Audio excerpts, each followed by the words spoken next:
نحمده ونصلي ونسلم على رسوله الكريم اما بعد فاعوذ باللہ من الشیطان الرجیم بسم اللہ الرحمن الرحیم وَلَا تَقُولُوا لِمَنْ يُقْتَلُ فِي سَبِيلِ اللَّهِ أَمْوَاتٌ بَلْ أَحْيَاءٌ وَلَكِنْ لَا تَشْعُرُونَ صدق اللہ العظیم۔ الصلاة والسلام علیک یا رسول اللہ، الصلاة والسلام علیک یا حبیب اللہ، الصلاة والسلام علیک یا نبی اللہ، الصلاة والسلام علیک یا نور اللہ، وعلی آلک و اصحابک یا حبیب اللہ، صلی اللہ تعالی علیہ وسلم۔ میرے پیارے آقا صلی اللہ تعالی علیہ وسلم کے پیارے دیوانوں، ماہ محرم شریف کے ہر جگہ پر جلسے ہو رہے ہیں اور تحریک کے تقریباً مبلغین اور تحریک سے وابستہ علماء نجمی جین اور دیگر علماء اہل سنت محلے محلے ذکر امام حسین رضی اللہ تعالیٰ عنہ کر کے اپنے دامن کو نیکیوں سے بھرتے ہوئے نظر آ رہے ہیں۔ تقاضا تو لوگوں کا یہ بھی تھا کہ میں بھی آج کی تاریخ ان کو دے دوں، لیکن مجھے مرکز سے بے پناہ پیار ہے اور حالانکہ 10ویں تک مسلسل کہیں نہ کہیں ملک کے مختلف علاقوں میں بیانات تو ہیں، لیکن آج میں نے مرکز چھوڑنا پسند نہیں کیا اور میں نے چاہا کہ ہفتہ واری سنی اجتماع میں آنے والوں کو میں امام حسین رضی اللہ تعالیٰ عنہ کی عظمتوں کا شربت پلانے کی کوشش کروں۔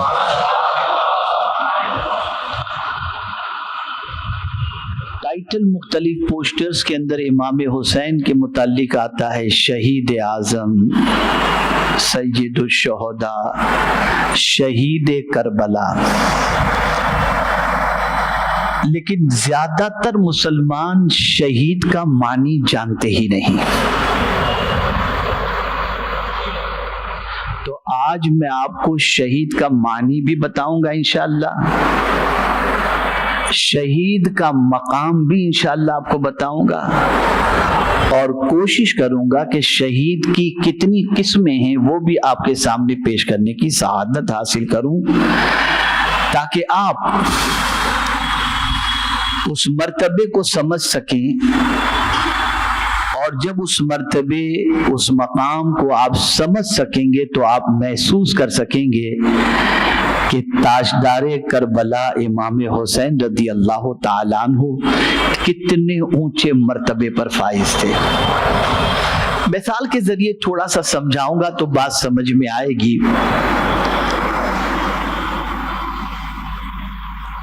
آج U P S C, bureaucracy, I P S I S officer بننے کے لیے، اس فیلڈ میں جانے کے لیے ذرا دیکھیں آدمی کتنی محنت کرتا ہے۔ مجھے معلوم ہے کہ ایک بچے کے متعلق اس کے باپ نے کہا کہ حضرت 1 مہینے تک سوائے نماز اور سوائے کھانے پینے کے میں نے اپنے بچے کو اپنے کمرے سے باہر نکلتے دیکھا ہی نہیں، بس وہ کتابوں میں بالکل ڈوبا ہوا تھا۔ جتنا بڑا ٹائٹل، توجہ چاہوں گا لفظ پر، طلبہ اچھی تعداد میں بیٹھے ہیں، علماء بھی بیٹھے ہیں، جتنا بڑا ٹائٹل اتنی بڑی قربانی۔ کوئی بھی بڑا مرتبہ بڑی قربانی کے بغیر مل ہی نہیں سکتا۔ ہر بڑے مقام کے لیے بڑی قربانی چاہیے۔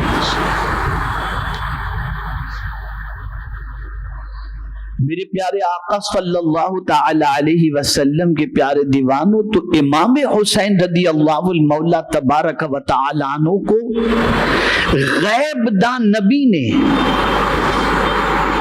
قربان جائیے، میں تو جب سوچتا ہوں تو یقیناً طبیعت کی عجیب کیفیت ہوتی ہے کہ غیب دان نبی نے مقام پہلے عطا کیا، قربانی بعد میں امام نے دے۔ یعنی حضور نے ان کے بچپنے میں کہہ دیا یہ نوجوانان جنت کے سردار ہیں، ابھی قربان نہیں دی امام حسین۔ دنیا میں اس طریقے کی ڈگری کسی کو نہیں ملتی، اور جب ڈگری دینے والے نبی آخر الزماں ہو تو اس ڈگری کو دنیا کی کون سی طاقت چھین سکتی ہے۔ مجھے ایک حدیث یاد آ رہی ہے، رسول اعظم صلی اللہ علیہ وسلم فرماتے ہیں حسن کو میں نے میری سرداری عطا کی اور حسین کو میں نے اپنی بہادری عطا کی۔ حضور کا فرمان تو بہت اونچا مرتبہ ہے امام حسین رضی اللہ المولا تبارک و تعالی عنہ کا، بہت اونچا مرتبہ ہے۔ اس مرتبے کی، اس شان کے دنیا کے اندر آپ تلاش کریں تو ملنا مشکل ہے۔ یہ وہی مرتبہ پا سکتا ہے جس کو حضور یہ مرتبہ عطا فرمائیں۔ اب آئیے میں آپ کو بتاؤں جس آیت کی تلاوت کا میں نے شرف حاصل کیا، اللہ عز و جل ارشاد فرماتا ہے وَلَا تَقُولُوا لِمَنْ يُقْتَلُ فِي سَبِيلِ اللَّهِ أَمْوَاتٌ بَلْ أَحْيَاءٌ وَلَكِنْ لَا تَشْعُرُونَ، اور نہ کہا کرو انہیں جو قتل کیے جاتے ہیں اللہ کی راہ میں کہ وہ مردہ ہیں، بلکہ وہ زندہ ہیں لیکن تم سمجھ نہیں سکتے۔ اب یہ آیت کریمہ نازل کب ہوئی، اس کا شان نزول کیا ہے؟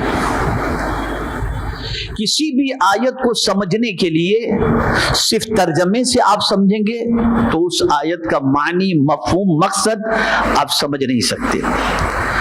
جب تک کہ سیاق و سباق کو نہ دیکھیں اور اس کا شان نزول آپ کی نظروں سے جب تک کہ نہ گزرے، اس وقت تک آپ قرآن کی اس آیت کو نہیں سمجھ سکتے۔ یہاں پر صرف علمی اور کتابی جو ہے نا یہ فرقہ نہیں چلے گا، یہاں کھوپڑی میں بھیجا بھی ہونا چاہیے، اور ساتھ ہی ساتھ جو ہے وہ کتاب کے سلسلے میں تفاسیر اور احادیث اور معلم کی تربیت بھی ضروری ہے، اس لیے کہ آپ کتاب پڑھ کر ڈاکٹر نہیں بن سکتے، آپ کو ڈاکٹر بننے کے لیے انٹرنشپ کرنا ہوگا، تب جا کر آپ ڈاکٹر میں بنیں گے۔ صرف آپ 4 سال کا کورس کر لیں تو آپ کو ڈاکٹر کی ڈگری نہیں ملے گی، چاہے کتاب کتنی بھی چاٹ لو آپ، جب تک کہ انٹرنشپ نہیں کریں گے آپ۔ یہ میڈیکل کی فیلڈ کا قانون ہے۔ اگر کوئی کتاب پڑھ کر کے صرف بہت بڑا دانشور اور اسکالر بننا ہوتا تو اللہ کو نبی کو بھیجنے کی ضرورت ہی کیا تھی؟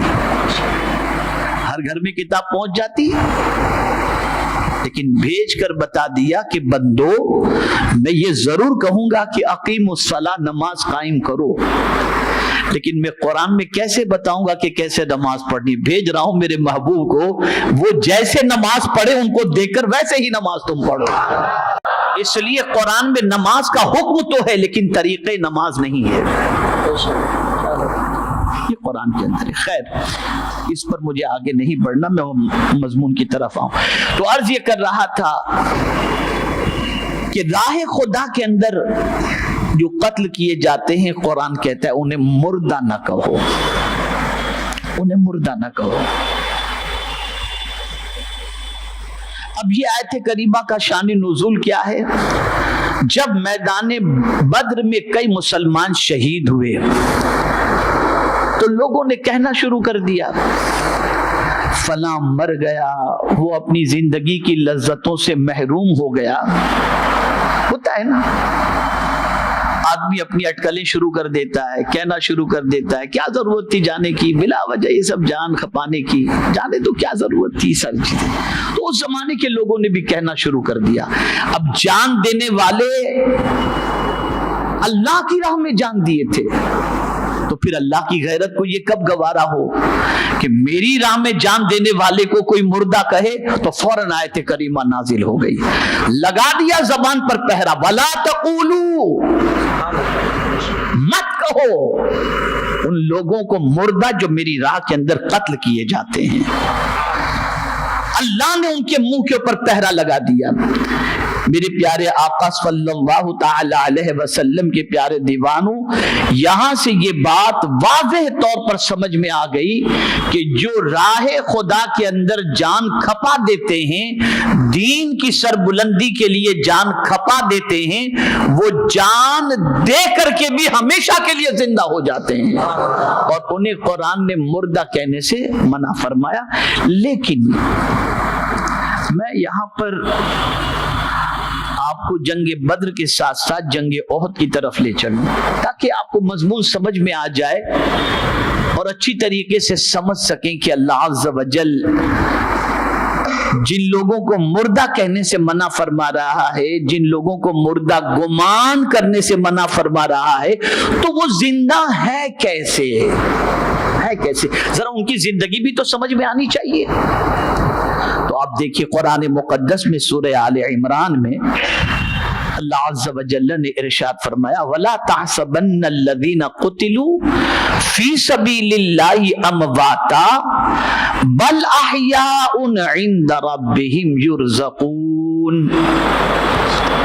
اور ہرگز خیال نہ کرو کہ وہ جو قتل کیے گئے ہیں اللہ کی راہ میں وہ مردہ ہیں، بلکہ وہ زندہ ہیں، اپنے رب کے پاس سے رزق دیے جاتے ہیں. یعنی ایسے زندہ ہے کہ رب کی طرف سے انہیں رزق بھی دیا جاتا ہے. اور قرآن کہتا ہے کہ انہیں مردہ کہنے کی بات نہیں، مردہ سوچو بھی مت. دماغ پر بھی پہرا لگا دیا اور زبان پر بھی پہرا لگا دیا. زبان پر بھی پابندی لگا دی، دماغ پر بھی پابندی لگا دی، اور فرما دیا گمان بھی مت کرو. تو ایسے لوگ جو راہ خدا میں جان قربان کرتے ہیں انہیں شہید کہا جاتا ہے. کیا کہا جاتا ہے؟ شہید کے معنی ہوتا ہے حاضر ہونا. حاضر کے معنی میں ہوتا ہے. اب یہاں یہ شہید کا کس طریقے سے حاضر ہونا، اس کو دیکھیے حضور صلی اللہ علیہ وسلم نے اس کے بارے میں جو فرمایا ہے اسے سمجھیں اور اچھی طریقے سے دل و دماغ کے اندر محفوظ کرنے کی کوشش کریں. میرے پیارے آقا صلی اللہ تعالی علیہ وسلم کے پیارے دیوانوں، رسول گرامی وقار صلی اللہ تعالی علیہ وسلم کے ارشاد سے متعلق حضرت ابن عباس رضی اللہ تعالی عنہ سے مروی ہے کہ سید عالم صلی اللہ علیہ وسلم نے فرمایا جب تمہارے بھائی احد میں شہید ہوئے، حاضر کیسے سمجھیے گا، جب تمہارے بھائی احد میں شہید ہوئے تو اللہ تعالیٰ نے ان کی روحوں کو سبز پرندوں کے قالب عطا فرمائے. وہ جنتی نہروں پر سیر کرتے پھرتے ہیں، جنتی میوے کھاتے ہیں، طلائی قندیلیں جو ازیر عرش معلق ہیں ان میں رہتے ہیں. جب انہوں نے کھانے پینے رہنے کے پاکیزہ عیش پائے، کون؟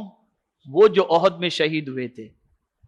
ادھر جسم سے روح نکلی، سیدھا ان کی روح پہنچ گئی جنت میں، اور وہاں پہنچتے ہی ان کی سچویشن کے پرندے کے قالب میں وہ روح رہی، سیدھی وہاں پہنچی. اب وہ جنت کے میوے بھی کھا رہے ہیں، عرش کی قندیلیں جو ہے وہاں پر وہ موجود ہیں. اللہ اکبر. تو ان کے دل میں خیال پیدا ہوا کہ جو مزے ہمیں یہاں مل رہے ہیں، ان مزوں کے بارے میں، اس راحت کے بارے میں دنیا والوں کو کوئی بتا تو دے کہ ہم کیسے مزے میں ہیں. اللہ کی راہ میں جان دے کر ہم کتنے مزے میں ہیں، ذرا کوئی دنیا والوں کو بتا تو دے. اب لیکن وہاں سے کون بتانے کے لیے آئے گا؟ تو اللہ فرماتا ہے میں بتاتا ہوں. اللہ نے فرمایا میں اس کی خبر دیتا ہوں. اور پروردگار جل جلالہ اس کے بعد یہ حدیث شریف بیان کی اور ارشاد فرمایا اللہ کے رسول صلی اللہ علیہ وسلم نے کہ اللہ نے فرمایا کہ میں جو ہے اس کی خبر دیتا ہوں. میرے پیارے آقا صلی اللہ تعالی علیہ وسلم کے پیارے دیوانوں، اللہ کی کتاب بھی سچی اور مصطفیٰ جان رحمت صلی اللہ علیہ وسلم کا فرمان بھی سچا. جنت میں رہتے ہوئے شہداء کی روحوں کا تعلق اپنے بدنوں سے قائم ہے اور وہ اپنے بدنوں کے ساتھ زندہ ہیں. اسی حیات کی وجہ سے حضور صلی اللہ علیہ وسلم ہر سال شہدائے احد کی زیارت کے لیے تشریف لے جاتے اور جا کر شہدائے احد کو سلام پیش کرتے تھے. اور میں ایک بات عرض کر دوں، بڑے دل کی بات عرض کرتا ہوں، سلام حضور پیش کرتے تھے اور شہدائے احد حضور کی زیارت سے اپنی آنکھوں کو ٹھنڈک پہنچایا کرتے، اس لیے کہ زندہ ہیں، زندہ ہیں. میرے پیارے آقا صلی اللہ تعالی علیہ وسلم کے پیارے دیوانوں، تو یہ آیت کریمہ سے پتا چلا شہید کا مطلب ہوتا ہے حاضر ہونا. کیا ہونا؟ حاضر ہونا. اب یہاں ایک اور چیز میں عرض کر دوں، ہم اور آپ گواہی دیتے ہیں اللہ کے ایک ہونے کی. دیکھا ہے ہم نے اللہ کو؟ بولیے، جواب دیں آپ، تھوڑا سا میں پوچھتا ہوں. دیکھا ہے ہم نے اللہ کو؟ ہم زبان سے گواہی دیتے ہیں. ہم شہید کے ایک معنی گواہی دینا بھی ہے، تو ہم زبان سے گواہی دیتے ہیں کہ اللہ، بولیے، ایک ہے. لیکن جانتے ہیں آپ شہید کا معاملہ کیا ہے؟ وہ زبان سے گواہی نہیں دیتا، وہ اپنی جان لٹا کر گواہی دیتا ہے کہ اللہ ایک ہے.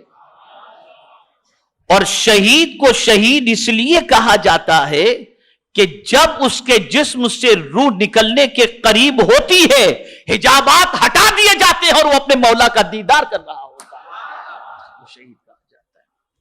میرے پیارے آقا صلی اللہ تعالی علیہ وسلم کے پیارے دیوانوں، اس لیے ان کو شہید کہا جاتا ہے. اور کچھ لوگ جو ہوتے ہیں وہ کہتے ہیں یار یہ زندہ ہیں، ہماری سمجھ میں نہیں آتی بات، کیسے زندہ ہیں؟ تو میں آپ کو بتاؤں، ہر چیز سمجھ میں آنا بھی ضروری تو نہیں ہے نا. بہت ساری چیزیں سمجھ میں بھی نہیں آتی، دکھنے میں بھی نہیں آتی، لیکن ہم مانتے اور ضرور مانتے. جنت ہم نے نہیں دیکھی، مان رہے ہیں. جن کو ہم نے نہیں دیکھا، مان رہے ہیں، اس لیے کہ اللہ نے فرما دیا مان رہے ہیں، حضور نے فرما دیا مان رہے ہیں. اس لیے پہلی ہی شرط ہے ہدی للمتقین الذین یؤمنون بالغیب. یہ متقین کے لیے ہدایت کی کتاب ہے، اور متقین اسی کو کہتے ہیں جو غیب پر ایمان رکھتے ہیں. میرے پیارے آقا صلی اللہ تعالی علیہ وسلم کے پیارے دیوانوں، اب آئیے تھوڑا سا اور مزید سمجھاتا ہوا چلوں تاکہ آپ اچھی طریقے سے سمجھ سکیں مرتبہ شہادت یہ کتنا اونچا مرتبہ ہے، شہید کی قسمیں کیا ہیں، اور اسی کے ساتھ ساتھ شہید کا مرتبہ کیا ہے. اور آپ سوچتے ہوں گے یار ہمارے سر میں درد ہوتا ہے تو ہم پریشان ہو جاتے ہیں، پیٹ میں درد ہوتا ہے تو پریشان ہو جاتے ہیں، تھوڑی سی کہیں چبھن آ گئی، کہیں ہاتھ کٹ گیا تو پریشان ہو جاتے ہیں، چھل گیا کہیں پریشان، پھوڑا ہو گیا تو پریشان.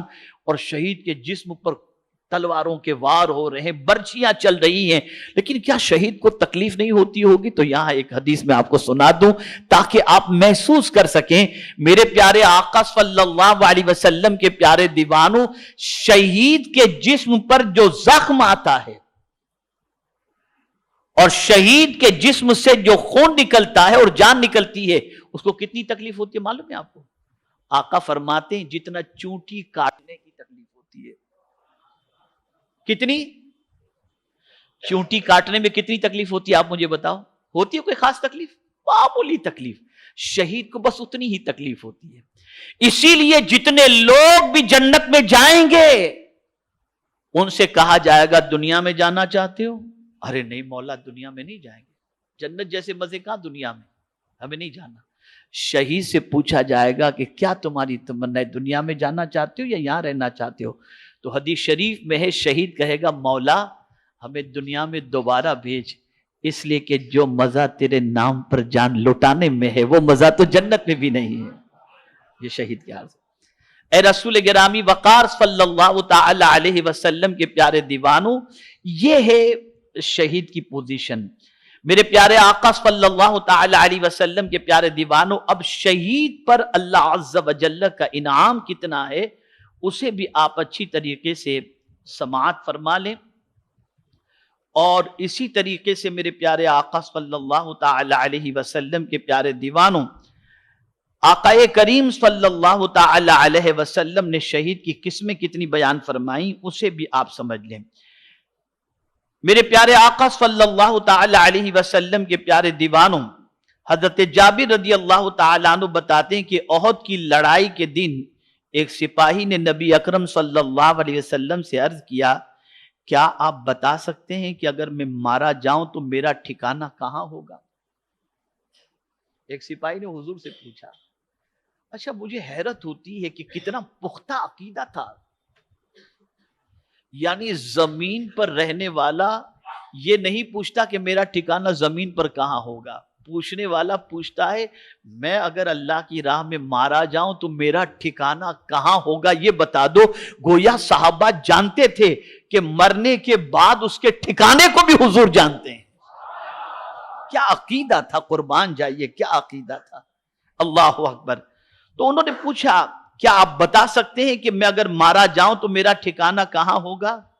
تو حضور صلی اللہ علیہ وسلم نے فرمایا تیرا ٹھکانہ جنت ہوگا. یہ سن کر اس شخص نے اپنے ہاتھوں سے کھجوریں پھینک دی. کھا رہے تھے وہ. جنت کا سنتے کہ ٹھکانہ جنت، سبحان اللہ.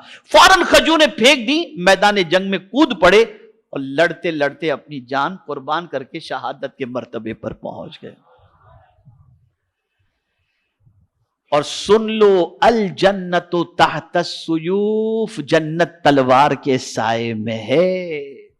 یہ رسول اعظم صلی اللہ علیہ وسلم کا فرمان ہے. علماء بیٹھے ہیں، میری نظر سے اس سلسلے میں 2 حدیثیں گزری ہیں کہ جنت کہاں ہے. ایک تو ماں کے قدموں کے نیچے الجنت تحت اقدام الامہات، اور ایک حدیث یہ گزری ہے الجنت تحت السیوف، جنت تلوار کے سائے میں. میرے پیارے آقا صلی اللہ تعالی علیہ وسلم کے پیارے دیوانوں، رسول اعظم صلی اللہ تعالی علیہ وسلم نے ارشاد فرمایا کہ شہید کو قتل کی صرف اتنی سی تکلیف محسوس ہوتی ہے جتنی تم میں سے کسی کو چونٹی کے کاٹنے کی تکلیف ہوتی ہے. میرے پیارے آقا صلی اللہ تعالی علیہ وسلم کے پیارے دیوانوں، اب آئیے رسول اعظم صلی اللہ تعالی علیہ وسلم نے شہادت کی لذت پانے والوں کے سلسلے میں کیا فرمایا. شہادت کی لذت پانے والے، شہید کی عظمت کو جان لینے والا جنت میں جانے کے بعد بھی دنیا میں آنے اور بار بار اللہ کی راہ میں گردن کٹانے کی آرزو کرے گا.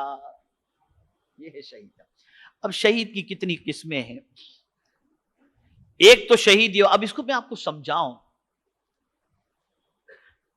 ہم لوگ جو ہے نا، میں کبھی کبھی سوچتا ہوں چونکہ قرآن شریف سے تعلق نہیں ہے نا، اور تعلق نہ ہونے کی بنیاد پر نہ جانے اپنی جان کو لے کر کہاں چلے جاتے ہیں اور نہ جانے اپنے مال کو کہاں کہاں خرچ کرتے ہیں. یہ جان اللہ کی امانت ہے، ہمارا مال بھی اللہ کی امانت ہے، جان بھی اللہ کی امانت اور مال بھی اللہ کی امانت. آج جو ہماری جان ہے نا، ہمیں کوئی پاور نہیں ہے، ہمیں کوئی اختیار نہیں ہے کہ اس جان کو جہاں چاہے لے کر کے جائیں. ہمیں اس کی اجازت نہیں ہے کہ ہمارے پاس جو حلال کمائی ہے اس دولت کو جہاں چاہے خرچ کریں. نہیں، یہ ہمارے پاس اللہ کی امانت ہے. کیسے؟ تو قربان جائیے. اللہ فرماتا ہے ان اللہ اشترى من المؤمنین انفسهم واموالهم بان لهم الجنہ، کہ بے شک اللہ نے مومنوں کے جان اور مال کو خرید لیا جنت کے بدلے میں. اب میں آپ سے ایک سوال پوچھتا ہوں، آپ نے کوئی مکان خریدا، اب جب آپ خرید لیے اس مکان کو اور اس کے عوض میں آپ نے پیمنٹ کر دی، اب آپ اپنے گھر کے اندر فرنیچر چینج کریں، مرضی کا کلر لگائیں، مرضی کا ڈیکوریشن کریں، آپ کو کون پوچھنے والا ہے کوئی پوچھنے والا؟ لیکن اگر خرچ مکان آپ کے ذمہ دار نے کسی نے آپ کو دلا دیا، جیسے گھر میں باپ ہے، اس نے گھر دلا دیا، اس نے پیسے دیا، تو وہ آپ کو کہہ سکتا ہے ایسا کرو ایسا کرو ایسا کرو ایسا کرو، بیٹا ایسا کرو گے تو ٹھیک رہے گا۔ تو کیسے گھر خرید سکتا تھا اگر میں پیسے نہیں دیتا؟ تو آج مل گیا نا بیٹا، اس طریقے سے استعمال کر تاکہ ٹھیک رہے گا۔ یہ ایک سمجھنے سمجھانے کے لیے، اللہ کی ذات اس سے پرے ہے اور اس سے بے نیاز ہے، سمجھنے کے لیے بتا رہا ہوں۔ تو جب آپ نے کوئی چیز خرید لی تو وہ آپ کی ملکیت ہو گئی، اب آپ جو چاہیں ویسا کریں۔ اب اس کو دوسرا اینگل سے سمجھاؤں کہ آپ کو گرین کلر پسند ہے تو آپ نے کہا کہ اس کو گرین کلر لگاؤ، اب وہ کلر کرنے والا بولے کہ نہیں میں تو یہاں بلیک ہی کلر کروں گا، تو آپ کہیں گے مال میرا ہے نا، اب میں جیسا کہتا ہوں ویسا کر، تو آپ کی مرضی چلے گی کہ کلر کرنے والے کی مرضی؟ جواب دیجئے، جواب دیجئے۔ مسلمانوں، جان اللہ نے خرید لی ہے، جان اللہ نے خرید لی ہے۔ اب وہ کہتا ہے میرے بندے، جان اس طرح سے استعمال کرو، ہاتھ اس طرح استعمال کرو، پیر اس طرح استعمال کرو، ان پیروں پر چل کر یہاں جاؤ، ہاتھوں کے ذریعے ان چیزوں کو چھو، آنکھوں کے ذریعے ان چیزوں کو دیکھو۔ مال تمہارے پاس ہے نا، کس نے دیا مال؟ وَمِمَّا رَزَقْنَاهُمْ يُنْفِقُونَ، ہم نے ان کو روزی عطا فرمائی، مال ہم نے دیا ہے، اور جب مال تم کو ہم نے دے دیا تو تمہاری مرضی نہیں، یہ مال ہمارا دیا ہوا مال ہے، اس نے تمہارے پاس امانت ہے۔ میرے بندے، جہاں تمہیں خرچ کرنے کے لیے کہوں وہاں خرچ کرو، یہ نہیں کہ جس طرح چاہو تم خرچ کر لو، تم تو نوکر ہو، امین ہو، تم مالک کہاں سے ٹھہرے؟ تمہاری جان کے مالک بھی ہم ہیں، تمہارے مال کے مالک بھی ہم ہیں، اور ہم نے اس کے عوض کے اندر، اگر تم جان، دیکھیں توجہ چاہوں گا، جان میری مرضی کے مطابق خرچ کیے، مال میری مرضی کے مطابق خرچ کیے، تو میں نے جان اور مال ایمان والوں کا ہی خریدا ہے، اور جب ان کا خریدا ہے تو میری مرضی کے مطابق استعمال کرو گے تو سن لو، میں تمہیں جنت عطا کر دوں گا۔ اب یہاں آپ سوچیں، امام حسین اس فلسفے کو جانتے تھے؟ اچھا، کمال کی بات کہ صرف امام حسین نہیں جانتے تھے، ان کا پورا گھر جانتا تھا، پورا خاندان جانتا تھا کہ جان بھی اللہ کی امانت ہے اور مال بھی اللہ کی امانت ہے۔ ہم اپنی مرضی سے نہ اپنی جان کو خرچ کر سکتے ہیں، نہ اپنی مرضی سے اپنا مال خرچ کر سکتے ہیں۔ یہی وجہ ہے کہ جان کو اللہ کی راہ کے خلاف، اللہ کے ارشاد کے خلاف جب خرچ کرنے کے لیے یزید نے طاقت استعمال کی تو امام نے بتا دیا، جان تو اللہ کی امانت ہے، میں اپنی مرضی کے مطابق یا تیرے کہنے کے مطابق کیسے خرچ کروں؟ اگر میں اس جان کو خرچ کروں گا تو میرے رب کے فرمان کے مطابق خرچ کروں گا۔ اور جب اس راہ میں نکل پڑے تو نہ بیوی نے روکا، نہ بچی نے روکا، نہ بچوں نے روکا، کسی نے نہیں۔ کوئی مجھے بتا دے کہ گھر کے کسی فرد نے یہ کہا ہو آپ نہ جاؤ، پلیز آپ مت جاؤ، کسی نے نہیں کہا۔ وجہ کیا تھی؟ سب قرآن پڑھتے بھی تھے، سمجھتے بھی تھے، اور تھوڑا سا آگے بڑھ کر کے عرض کروں تو اس کتاب کو ثواب کمانے کی کتاب صرف نہیں سمجھتے تھے، اس کتاب کو عمل کی کتاب سمجھتے تھے، اور یہی تصور نکل گیا۔ اس کتاب کو ہم نے عمل کی کتاب سمجھا ہی نہیں، سب کی باتوں پر عمل کے لیے تیار، اللہ کی باتوں پر عمل کے لیے تیار نہیں۔ تو آج اگر مسلمانوں پر مہربانی کی بارشیں نازل نہیں ہوتی، وجہ کیا ہے؟ تو اللہ نے قانون بتایا، وَهَذَا كِتَابٌ أَنزَلْنَاهُ مُبَارَكٌ فَاتَّبِعُوهُ لَعَلَّكُمْ تُرْحَمُونَ۔ یہ کتاب، اس کو ہم نے نازل کی ہے، یہ برکت والی کتاب ہے، اس کی پیروی کرو تاکہ اللہ تم پر مہربانی کی بارشیں نازل فرما دے۔ اس کتاب کی پیروی کرنی ہے۔ اب جب کرم دیکھیے، ہر ایک کا ایمان تو اتنا پاورفل نہیں ہے نا کہ جان لٹانے کے لیے تیار ہو جائے، نہیں ایسی طاقت. اگر صرف جان لٹانے والوں کو ہی مرتبہ شہادت سے مالا مال کیا جاتا تو حضور کی امت میں شہیدوں کی تعداد بہت مختصر ہوتی، بہت لمیٹڈ ہوتی. اب آپ سنیے کہ آقا کریم صلی اللہ تعالی علیہ وسلم نے کس طریقے سے ارشاد فرمایا ہے شہید کی قسموں کے اندر. رسول اعظم صلی اللہ تعالی علیہ وسلم نے، اس کو میں عرض کرتا ہوں لیکن یہاں مجھے ایک حدیث اتفاق سے میری نظر کے سامنے آ گئی شہید کے مرتبے سے متعلق، تو پہلے اس کو عرض کر دوں. حضرت مقداد ابن معدی کرب رضی اللہ تعالیٰ عنہ بیان کرتے ہیں کہ حضور صلی اللہ علیہ وسلم نے فرمایا شہید کے لیے اللہ کے پاس 6 خصوصی انعام ہیں. کتنے؟ 6 خصوصی انعام ہیں. پہلا انعام، خون کا پہلا ہی قطرہ گرتے ہی اس کی مغفرت ہو جاتی ہے.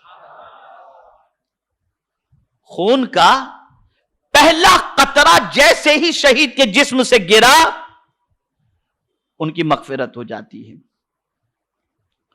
اور صرف مغفرت نہیں ہو جاتی، حضور فرماتے ہیں جنت میں اس کا ٹھکانہ بھی دکھا دیا جاتا ہے اور اسے عذاب قبر سے محفوظ رکھا جائے گا. بڑی گھبراہٹ جسے حدیث شریف میں فزعل اکبر کا لفظ کہا گیا، قیامت کے دن وہ جو بڑی گھبراہٹ کا دن ہے، شہید کو کوئی ٹینشن نہیں ہوگا. حضور فرماتے وہ امن میں رہے گا، وہ امن میں رہے گا.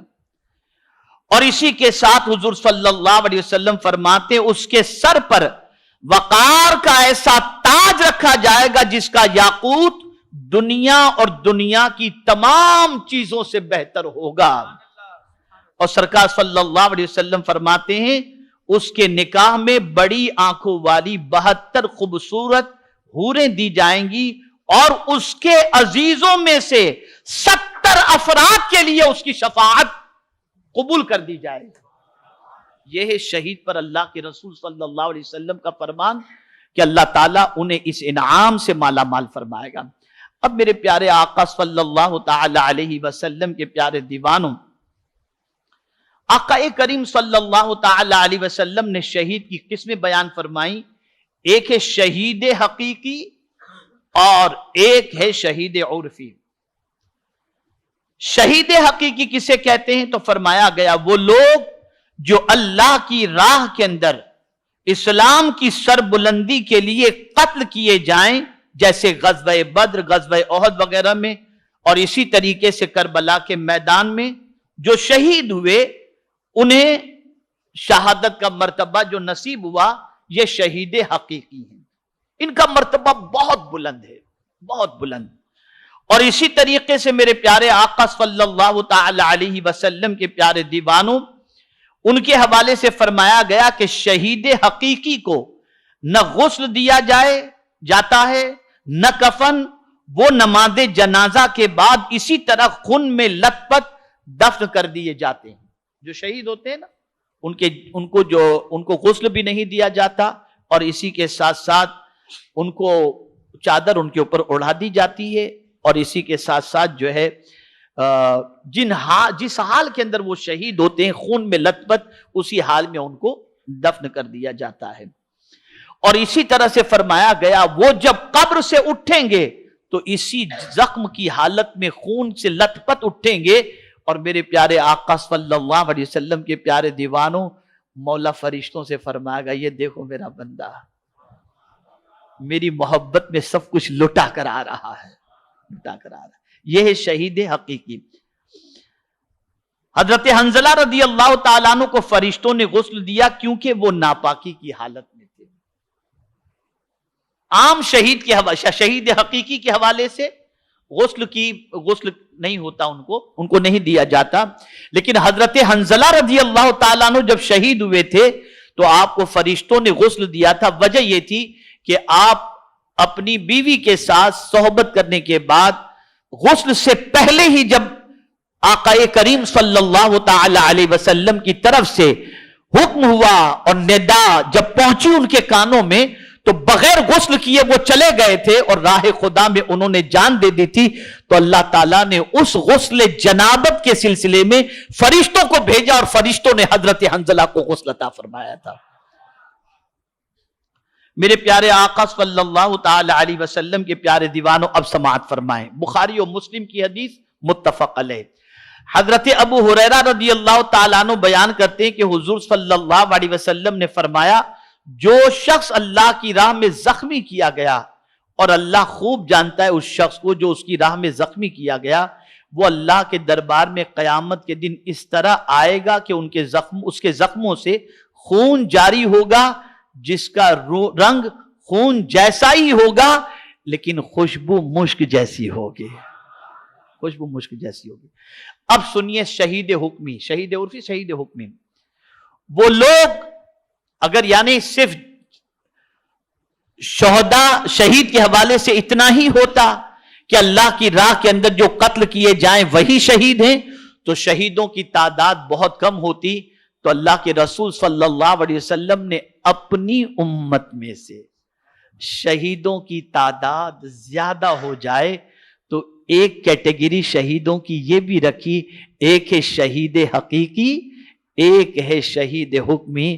خدا کی قسم میرے آقا کے احسان پر جتنا قربان ہوئے ہیں، جتنے قربان ہوں اتنا کم. کتنا خیال ہے اپنی امت کا کہ مرتبہ امت کا بلند سے بلند ہو. میرے آقا صلی اللہ علیہ وسلم یہ چاہتے ہیں. اب آپ دیکھیں شہید حکمی کسے کہتے ہیں. آقا کریم صلی اللہ علیہ وسلم نے فرمایا وہ لوگ ہیں جو بظاہر قتل تو نہیں کیے گئے لیکن صاحب شریعت صلی اللہ علیہ وسلم نے اپنے رب کے عطا کردہ اختیار سے انہیں بھی شہید کے زمرے میں شامل فرما دیا.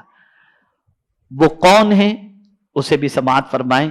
میرے آقا صلی اللہ علیہ وسلم نے ارشاد فرمایا. حضرت ابو مالک اشعری رضی اللہ تعالیٰ عنہ بیان کرتے ہیں کہ میں نے حضور صلی اللہ علیہ وسلم کو فرماتے سنا جو شخص اللہ کی راہ میں نکلا اور مر گیا یا مارا گیا. اللہ کی راہ میں نماز پڑھنے کے لیے آپ نکلے، علم سیکھنے کے لیے آپ نکلے، دعوت و تبلیغ کے راستے میں نکلے، ارے یہاں تک کہ آپ کسی عالم باعمل کی زیارت کے لیے نکلے، حج کے لیے نکلے، عمرہ کے لیے نکلے، کسی ولی کے آستانے پر حاضری کے لیے نکلے، یہ سب اللہ کی راہ میں نکلنا ہے. یہ سب اللہ کی راہ میں نکلنا ہے. آقا کریم صلی اللہ علیہ وسلم نے فرمایا اللہ کی راہ میں نکلا اور مر گیا یا مارا گیا. اس کے بعد حضور صلی اللہ علیہ وسلم نے فرمایا یا اس کے گھوڑے نے اس کو کچل ڈالا. آدمی گھوڑے پر سوار تھا، گھوڑا بد کا، بندہ گرا اور گھوڑے نے اس کو کچل دیا اور وہ مر گیا. یا اس کے اونٹ نے اسے کچل دیا، یا کسی زہریلے جانور نے کاٹ لیا، یا اپنے بستر پر مر گیا. اللہ کی مرضی کے مطابق کسی بھی طرح مرا.